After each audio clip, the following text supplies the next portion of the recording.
రాష్ట్రంలో బీసీ కులగణనపై తెలంగాణ ప్రభుత్వం ముందుకు వెళ్తోంది. రాష్ట్రంలో బీసీ కులగణనకు అనుసరించాల్సిన విధి విధానాలపై సీఎం రేవంత్ తో కలిసి పీసీసీ అధ్యక్షుడు MLC Mahesh Kumar Goud, BC commission chairman Niranjan, commission సభ్యులు చర్చించారు.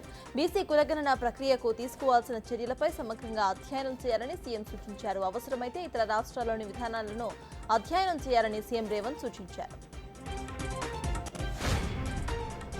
డ్రగ్స్ పై ఉక్కుపాదం మోపాలని మరోసారి స్పష్టం చేశారు సీఎం రేవంత్ రెడ్డి. ఇంజనీరింగ్ విద్యార్థులే డ్రగ్ పెడ్లర్ గా మారుతున్నారని, ఇది తెలంగాణకు అత్యంత ప్రమాదకరమని అన్నారు. డ్రగ్స్ వల్ల యువత నిర్వీర్యం అవుతుందని అన్నారు. ఇంజనీరింగ్ విద్యార్థులకు బేసిక్ నాలెడ్జ్ ఉండటం లేదని, అటువంటి కాలేజీల అనుమతులు రద్దు చేస్తామని హెచ్చరించారు సీఎం రేవంత్ రెడ్డి.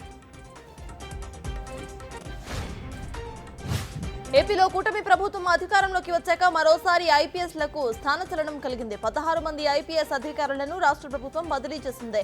సిఐడి ఐజీగా వినీత్ బ్రిజ్లాల్ ను నియమించింది.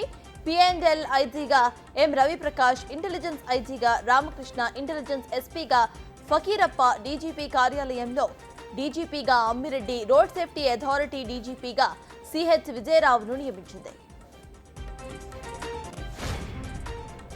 వైసీపీ అధినేత జగన్ పార్టీపై ఫోకస్ పెట్టారు. విమర్శలకు బలంగా తిప్పికొట్టేలా పార్టీలో పలువురికి కీలక బాధ్యతలను అప్పగించారు. ఆయా జిల్లాల అధ్యక్షులను నియమించారు ఆయన.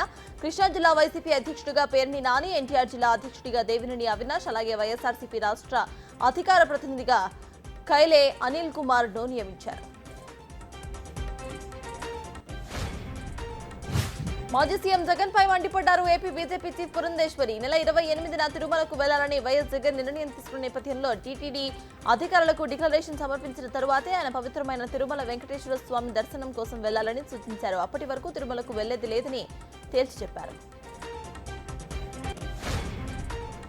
లైంగిక ఆరోపణలతో అరెస్ట్ అయ్యి రిమాండ్లో ఉన్న జానీ మాస్టర్ను నార్సింగి పోలీసులు కస్టడీకి తీసుకున్నారు. ఈ నెల 28వ తారీఖు వరకు జానీ మాస్టర్ని విచారించబోతున్నారు పోలీసులు. బాధితురాలి స్టేట్మెంట్ ఆధారంగా పోలీసులు జానీ మాస్టర్ని ప్రశ్నించబోతున్నారు. న్యాయవాదుల సమక్షంలో జానీ మాస్టర్ని విచారించబోతున్నారు. ఇప్పటికే జానీ మాస్టర్పై పోక్సో చట్టం కింద కేసులు నమోదు చేశారు పోలీసులు.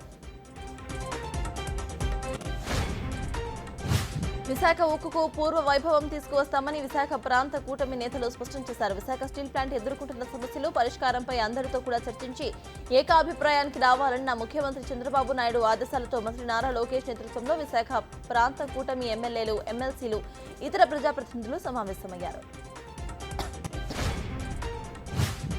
ముంబైను కుండపోత వర్షం ముంచెత్తింది. నిన్న సాయంత్రం కురిసిన వర్షంతో నగరం అతలాకుతలమైంది. విద్యార్థులు, ఉద్యోగులు ఇళ్లకు వెళ్లే సమయంలో అత్యంత భారీ వర్షం కురవడంతో స్థానికులు తీవ్ర ఇబ్బందులు పడ్డారు. రైల్వే స్టేషన్స్, బస్టాండ్లు ప్రయాణికులతో కిక్కిరిసిపోయాయి. ఇక రైళ్లు, బస్సులు ప్రయాణికులతో కిక్కిరిసిపోయాయి. మరోవైపు రహదారులపై పెద్ద ఎత్తున నీళ్లు నిలిచిపోవడంతో వాహనదారులు తీవ్ర ఇబ్బందులు పడ్డారు. తాజాగా కేంద్ర వాతావరణ శాఖ ముంబైకి రెడ్ అలర్ట్ ను జారీ చేసింది. కొన్ని గంటల్లో అత్యంత భారీ వర్షాలు కురుస్తాయని హెచ్చరించింది.